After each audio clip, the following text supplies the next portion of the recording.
Abram a Bíblia comigo, por gentileza, em Abacuque, capítulo 1. Abacuque, capítulo 1.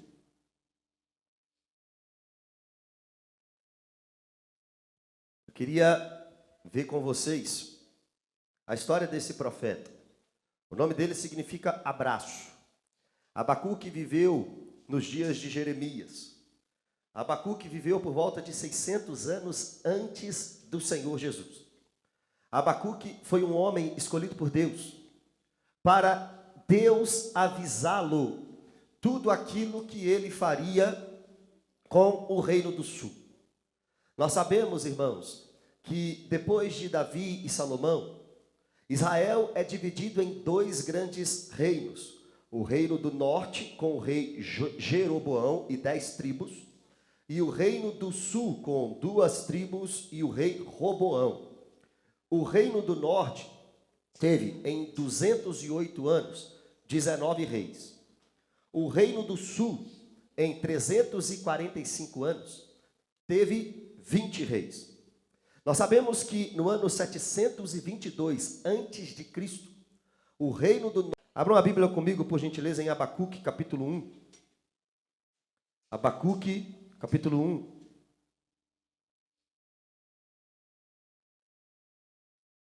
Eu queria ver com vocês a história desse profeta. O nome dele significa abraço. Abacuque viveu nos dias de Jeremias. Abacuque viveu por volta de 600 anos antes do Senhor Jesus. Abacuque foi um homem escolhido por Deus para Deus avisá-lo tudo aquilo que ele faria com o reino do sul. Nós sabemos, irmãos, que depois de Davi e Salomão, Israel é dividido em dois grandes reinos. O reino do norte com o rei Jeroboão e 10 tribos, e o reino do sul com 2 tribos e o rei Roboão. O reino do norte teve em 208 anos 19 reis. O reino do sul, em 345 anos, teve 20 reis. Nós sabemos que no ano 722 a.C., o reino do norte é destruído pelo Império Assírio. No ano 612 a.C., a Babilônia vence a Assíria e se torna o Império Mundial. No ano 606, 597 e 586 a.C., a Babilônia invade 3 vezes o Reino do Sul, leva homens cativos para a Babilônia e destrói o Templo de Salomão e a cidade de Jerusalém. Aqui nós estamos diante do profeta Abacuque, que ouviu de Deus tudo aquilo que iria acontecer no Reino do Sul, antes que acontecesse. É como se Deus fosse destruir Belo Horizonte e escolhesse você para te avisar, e escolhesse você para te contar. É como se Deus tivesse um propósito de juízo nessa cidade e chamasse você para uma conversa para te avisar aquilo que ele iria fazer na cidade. O profeta Abacuque foi escolhido por Deus 600 anos antes de Cristo, para ouvir do próprio Deus aquilo que Deus faria na nação de Judá, no Reino do Sul, em Jerusalém. Deus avisa a Abacuque nos primeiros versículos do capítulo 1, que um povo mau, sanguinário, iria invadir aquele lugar. Deus avisa a Abacuque que os caldeus, que é a mesma coisa dos babilônicos, aqueles que viriam lá da Mesopotâmia, invadiriam o Reino do Sul e destruiria o povo dele, o povo de Deus. E Abacuque agora começa a ficar sem compreender e sem entender. No capítulo 1, no versículo 13, eu queria que você conferisse comigo na escritura. O texto diz: tu és tão puro de olhos, que não pode contemplar o mal. Porque aceitas e toleras que o justo seja devorado pelo ímpio?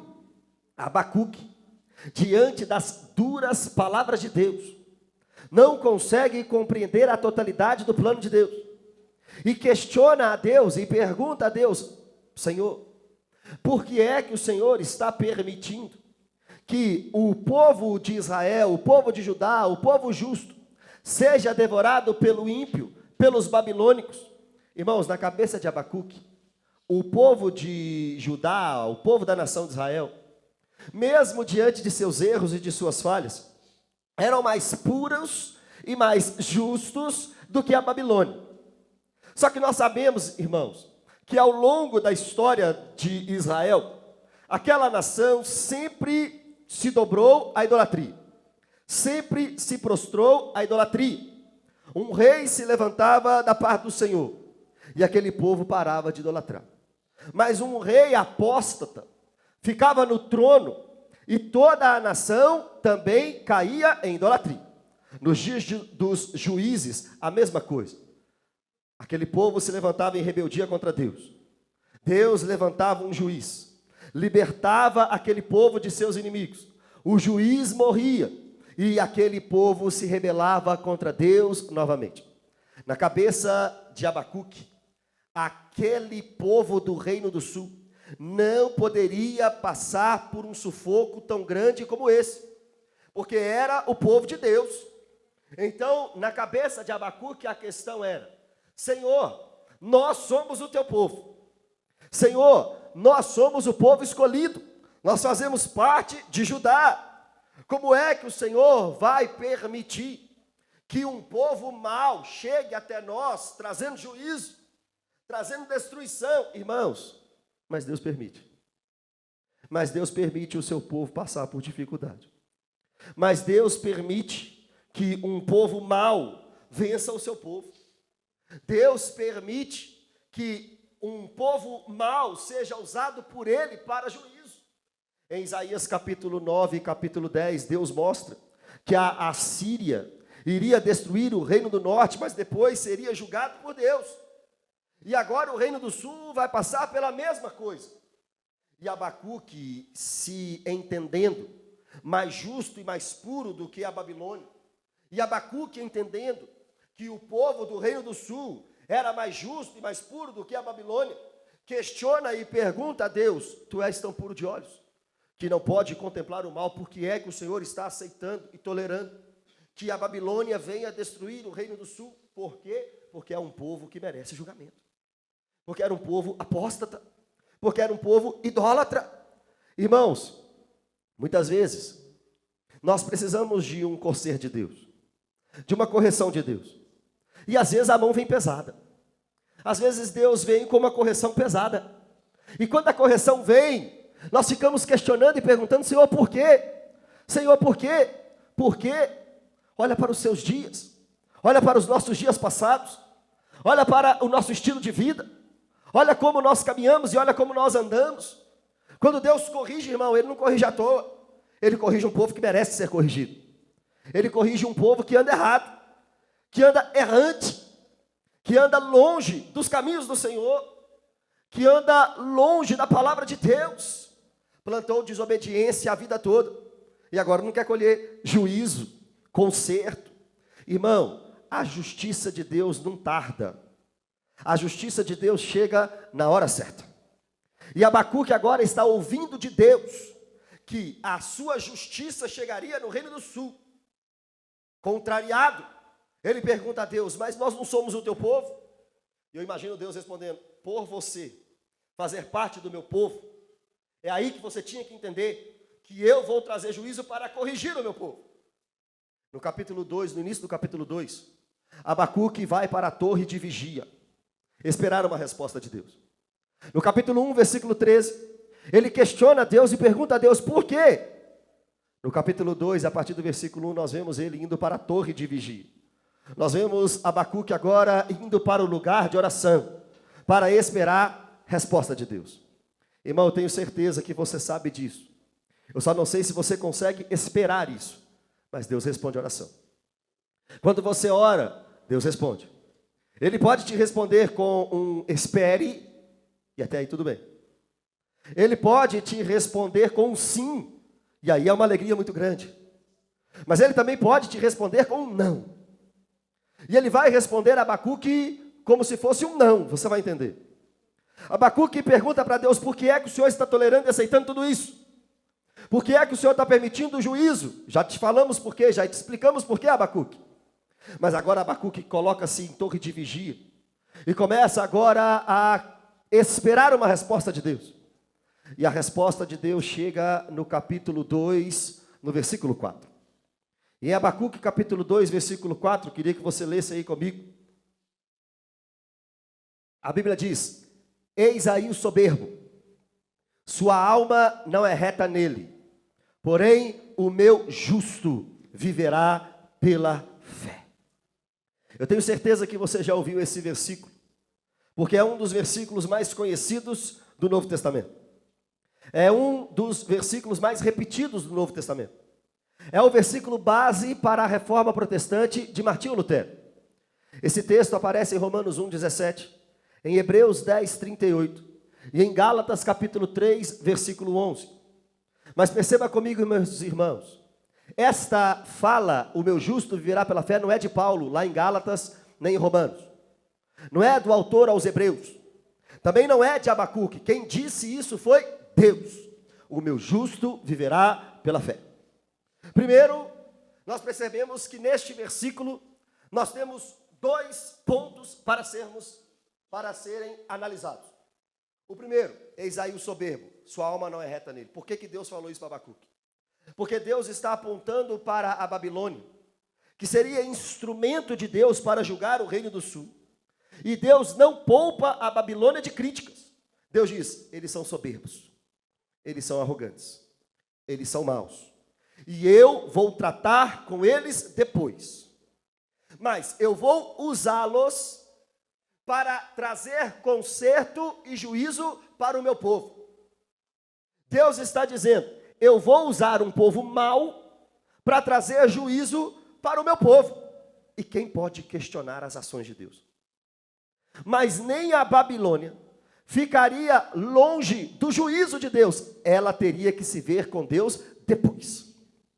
Só que antes disso tudo, e diferente disso tudo, o que Deus esperava de Abacuque e de seu povo era: viva pela fé. Viver pela fé não é sair decretando e ordenando tudo que você quer que aconteça na sua vida. Viver pela fé não é ter pensamento positivo. Viver pela fé não é ter fé na fé.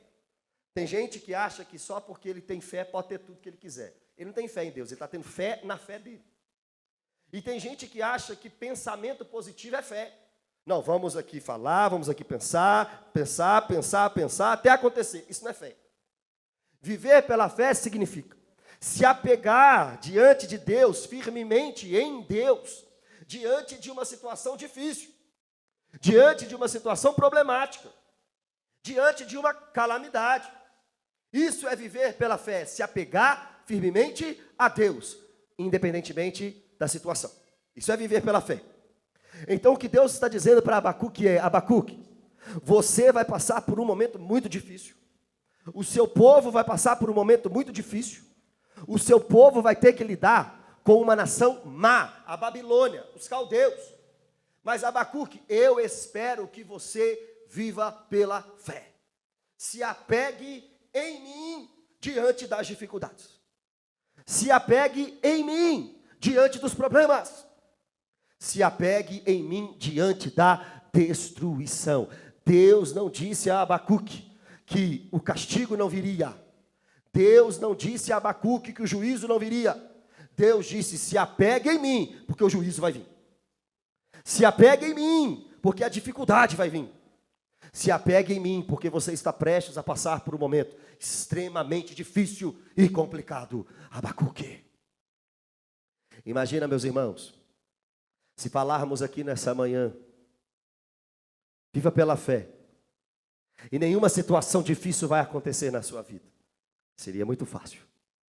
Viva pela fé, profetize e declare, e saia daqui exigindo que nenhuma situação difícil bata na sua porta.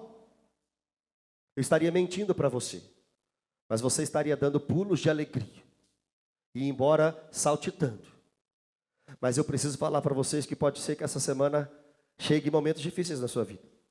Que nessa semana chegue lutas na sua casa, problemas na sua família, problemas no seu ministério, Mas eu digo para vocês, mesmo se chegar o problema no seu ministério, viva pela fé. Mesmo que chegar um problema na sua família, viva pela fé. Mesmo que chegar um problema difícil lá no seu trabalho, viva pela fé, ou seja, se apegue firmemente em Deus no momento do caos. Sabe por quê, meu irmão? Porque o momento do caos na vida do cristão é temporário. Deserto na vida do cristão também é temporário. Luta na vida do cristão é temporário. Se você for para Abacuque capítulo 2, no versículo 14, uma promessa grandiosa enche o coração de Abacuque de esperança. A Bíblia diz, o conhecimento da glória de Deus encherá a terra, assim como as águas cobrem o mar. Sabe o que Deus está dizendo para Abacuque agora? Viva pela fé, Abacuque, porque o juízo é por enquanto. Viva pela fé, Abacuque, porque eu sei o que eu estou fazendo. Viva pela fé, Abacuque, porque eu tenho os planos da história nas minhas mãos, eu escrevi a história. Abacuque, um dia chegará o momento em que o conhecimento da glória de Deus encherá a terra como as águas cobrem o mar. Abacuque, a destruição vai chegar no reino do sul, mas muito tempo depois eu vou restaurar toda a terra. Irmãos, nós estamos aguardando o cumprimento dessa promessa. Nós estamos aguardando o cumprimento de Abacuque capítulo 2, versículo 14. Ainda não se cumpriu o conhecimento da glória de Deus enchendo toda a terra. Isso vai se cumprir, irmãos, no lugar chamado novo céu e nova terra, na eternidade. Só lá, meu irmão, não vai ter mais Babilônia. Só lá, meu irmão, não vai ter mais Assíria. Só lá, no novo céu e na nova terra, não vai ter mais dificuldade. Só lá não vai ter mais choro. Só lá não vai ter mais pranto. Só lá não vai ter mais problema, irmão. Nós estamos aqui vivendo pela fé, batalhando, labutando, na dificuldade, na dor, na tristeza, sabendo que somos mais do que vencedores em Cristo e aguardando a nossa herança, a eternidade. Nós temos que esperar a eternidade, irmão, porque lá Ele vai enxugar dos nossos olhos toda lágrima. Talvez você passou essa semana chorando. Talvez você passou esse mês inteiro de junho na dificuldade. Como é que eu vou virar para você aqui e vou falar assim, olha, a partir do mês de julho, nada mais vai bater na sua porta de dificuldade. Eu não posso te prometer isso. Mas eu posso te prometer que vai chegar um dia em que morte, choro, tristeza e dor nunca mais. E nós estamos aguardando esse momento. O conhecimento da glória de Deus encherá a terra, assim como as águas cobrem o mar. Imagina você diante da Babilônia e Deus falando para você, se apegue em mim, fique firme comigo, se apegue pela fé na minha promessa e aguarde a totalidade do reino de Deus nessa terra. Te enche de esperança. Imagina a dificuldade bater na sua porta e você lembrar, mas eu sei em quem eu tenho crido. Lembra de Jó? Perdeu 7.000 ovelhas, 3.000 camelos, 500 juntas de boi, 500 jumentas. E diante de toda essa dificuldade, seus amigos criticando, Elifaz, Bildade, Zofar, criticando Jó em todas as suas dificuldades. E lá no capítulo 19, versículo 25, Jó disse, mas eu sei que o meu Redentor vive. E em breve ele se levantará sobre a terra. Irmão, se isso não te alegra, se isso não te motiva, e se isso não te faz ficar firme no dia mau, nada mais vai te fazer. Mateus capítulo 6, Jesus disse, por que vocês estão andando ansiosos? Por que vocês estão preocupados? Basta cada dia o seu próprio mal, mas aquilo de comer, de beber e de vestir, Ele promete, Ele garante. Abacuque capítulo 2, versículo 20, nós vemos o real problema daquela nação e o motivo do juízo de Deus naquele lugar.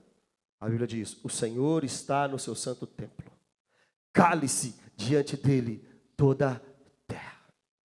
O que Deus está dizendo para Abacuque é, Abacuque, eu estou trazendo juízo para o reino do sul, porque este povo, o reino do sul, Judá, Jerusalém, onde tem o templo, onde tem os sacrifícios, onde tem os sacerdotes, onde tem os levitas, este lugar está corrompido.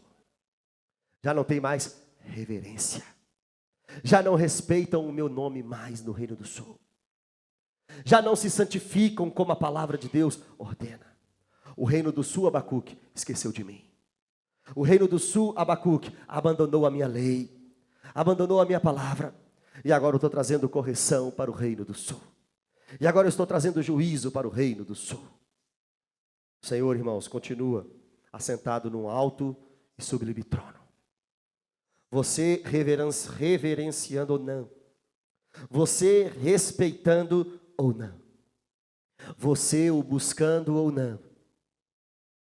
Você o considerando ou não.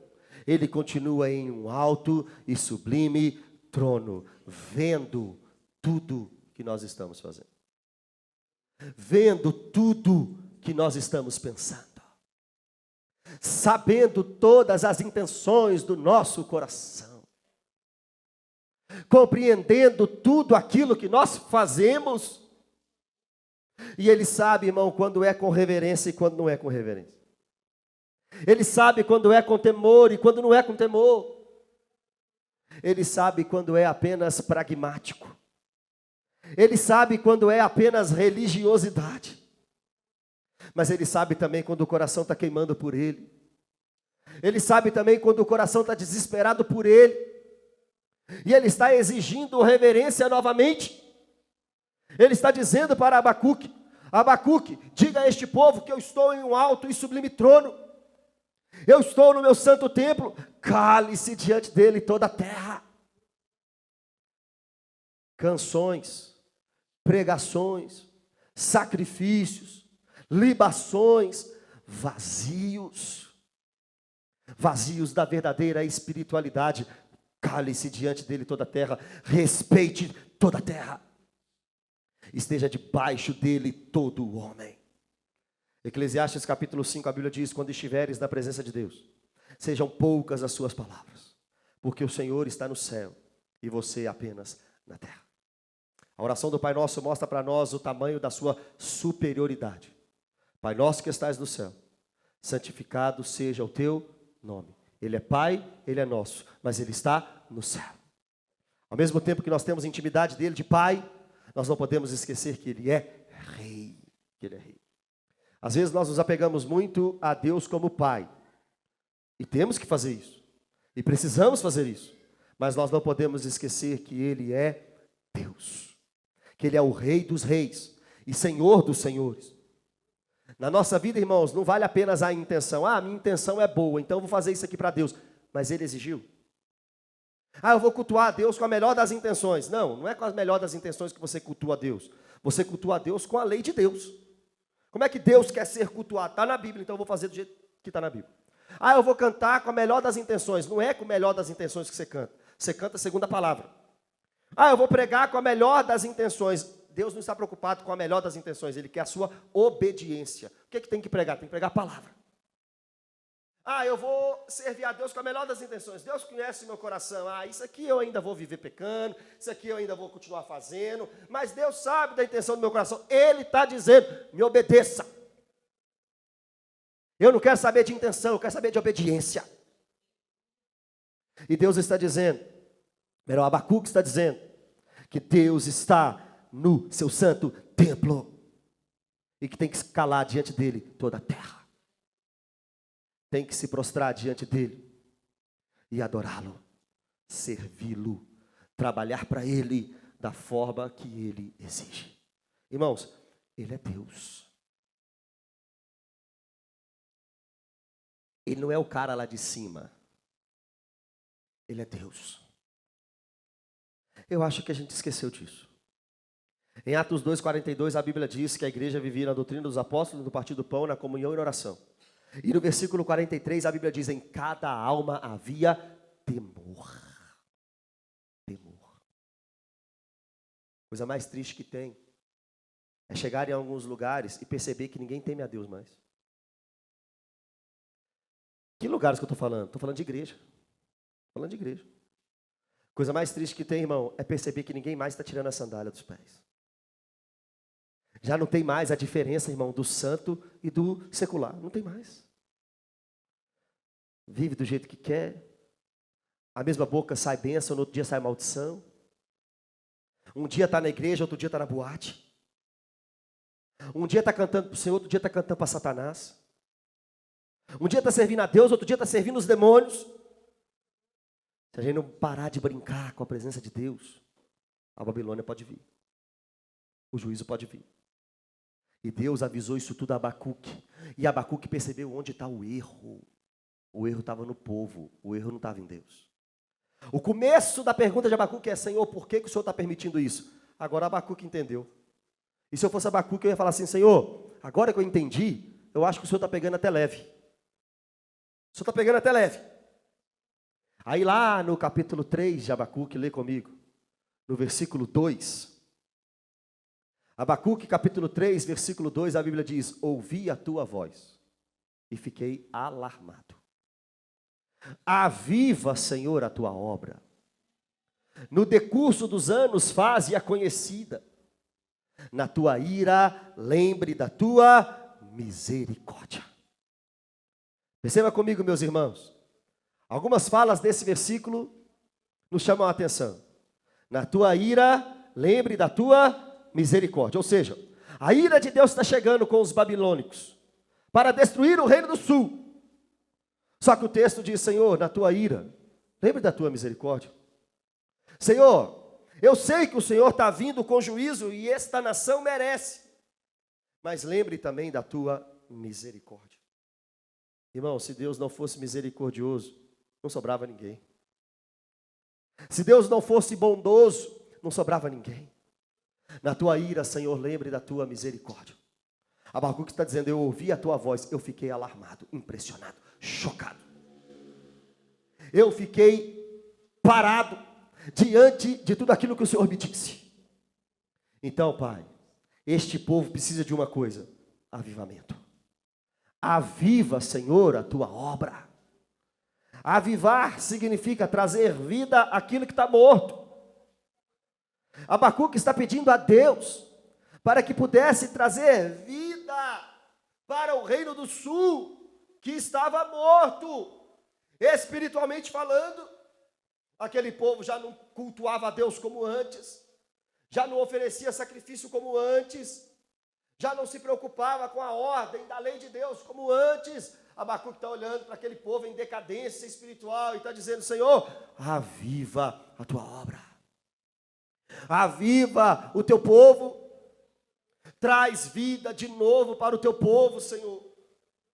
Acorda o teu povo, Senhor. Faça com que esse povo te ame de novo, Senhor. Lembra da igreja de Éfeso? Em Atos 19, Paulo fica ali 3 anos. E em Atos 19, nós vemos um avivamento muito grande naquele lugar. Os magos deixavam seus livros de ocultismo para serem queimados em praça pública, porque arrependeram dos seus pecados com a pregação de Paulo. Paulo pastoreou ali, João pastoreou ali, Timóteo pastoreou ali. Mas lá no livro de Apocalipse, a crítica de Deus para aquela igreja é: essa igreja abandonou o primeiro amor. Essa igreja abandonou o primeiro mandamento. Essa igreja já não ama a Deus acima de todas as coisas. E Deus está dizendo: vocês precisam voltar ao primeiro amor.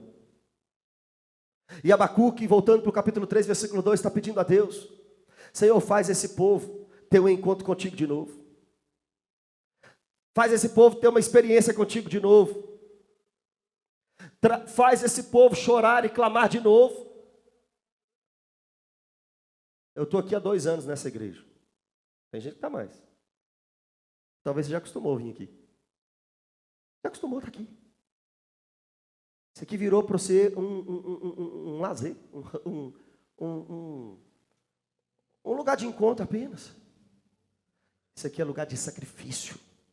E quem é o sacrifício? Eu. Você é o sacrifício. Isso aqui é lugar de culto.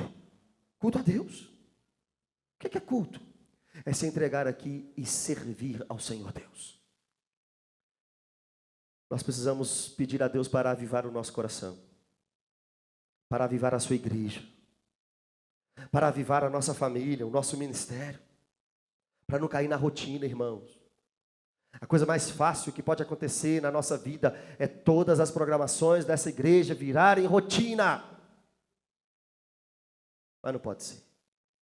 Cada domingo tem que ser um domingo da glória de Deus. Cada quarta-feira tem que ser a quarta-feira da presença de Deus. Cada GC tem que ser um GC diferente, que irmãos são tocados pela presença de Deus. Abacuque viu que a culpa não estava em Deus, a culpa estava no povo. E Abacuque pediu: Senhor, aviva a tua obra. Aviva a tua obra. Aí, meu irmão, depois dessa oração maravilhosa, talvez a gente ia pensar assim: Deus, orei tão bem. Deus, pedi coisas sinceras e verdadeiras. Então não manda os babilônicos, não. A gente já mudou, já Deus. A gente já se arrependeu. Não precisa trazer Babilônia mais não, a gente já entendeu. Ah, meu irmão, se fosse assim. Tem hora que a gente só aprende quando a coisa acontece. Tem hora que a gente tem que passar pela dificuldade para aprender. Mas Abacuque não pediu para Deus tirar a Babilônia, não. Deus tinha falado o que para Abacuque no capítulo 2, versículo 4? O meu justo viverá pela fé. Você quer saber como é que Abacuque cumpre o viver pela fé? No versículo 17 e no versículo 18. A Bíblia diz: ainda que a figueira não floresça, ainda que a videira não dê o seu fruto, mesmo que o produto da oliveira minta, mesmo que não haja alimento nos campos, mesmo que as ovelhas sejam arrebatadas, e mesmo que no curral não haja gado, todavia eu me alegrarei e exultarei no Deus da minha salvação. Sabe o que Abacuque está dizendo? Senhor, eu sei que a Babilônia vai vir. Eu sei que esse povo, eu sei que essa nação, eu sei que essa cidade será destruída. Tudo será destruído. O que eu vou fazer quando chegar a destruição? Eu me alegrarei e exultarei no Deus da minha salvação. Eu não estou exigindo que o Senhor mude os seus planos. Eu vou continuar o mesmo diante do Senhor, seja qual for o plano. Se o Senhor quiser nos poupar da Babilônia, amém. Mas se o Senhor não quiser nos poupar da Babilônia, Senhor, fique sabendo, ainda que a figueira não floresça, ainda que a videira não dê o seu fruto, mesmo que nada melhore, mesmo que o juízo venha, eu continuarei na presença do Senhor, louvando e cantando ao Senhor. Isso é viver pela fé. Olha como que está tão invertido. Parece que viver pela fé hoje é exigir que nada ruim aconteça. Mas biblicamente viver pela fé é o contrário. É se apegar mesmo diante da dificuldade. É não largar mesmo diante da dor. É não largar mesmo diante do problema. Você pode pedir a Deus para te livrar do mal? É claro que pode, a oração do Pai Nosso nos ensina isso. Mas Ele não vai te livrar de tudo, irmão. Ele não vai te poupar de tudo. Você é um ser humano com o pé nessa terra. Você está sujeito a tudo que o outro também está sujeito. Pode acontecer coisas ruins na sua vida, claro que pode. Mas eu estou dizendo para vocês aqui nessa manhã, que vocês precisam viver pela fé. Se apegar em Deus no momento da dificuldade. Ele tem um plano. Ele tem um plano. E sabe o que vai te dar força no momento da dificuldade? O versículo 14 do capítulo 2. Não se esqueça dele. O conhecimento da glória de Deus encherá a terra como as águas cobrem o mar. Nós estamos aguardando essa realidade. Nós estamos aguardando essa verdade. Nós estamos aguardando a segunda e gloriosa vinda do nosso Senhor Jesus Cristo. Maranata, ora vem, Senhor Jesus, para acabar toda essa dificuldade, para acabar com toda a Babilônia na segunda vinda de Cristo. Então, Maranata. Até lá, o justo vive pela fé. Amém? Obrigado, Senhor, por essa manhã.